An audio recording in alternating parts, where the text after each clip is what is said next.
Ahojte priatelia, dnes veľmi zaujímavá téma. Mercedes-Benz E220d kombi modelového roku 2025 v karosérii S214.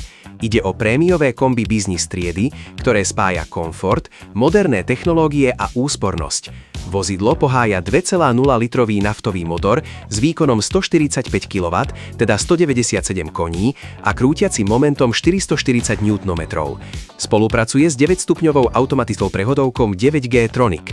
Dostupný je zadný pohon alebo pohon všetkých kolies 4MATIC. Zrýchlenie z 0 na 100 km za hodinu trvá približne 7,6 sekundy pri verzii s pohonom všetkých kolies. Priemerná spotreba paliva je okolo 5,0 litrov na 100 km. Reálna spotreba sa zvyčajne pohybuje medzi 5,5 a 6,0 litrov. Batožinový priestor ponúka objem od 615 gramov do 1830 litrov.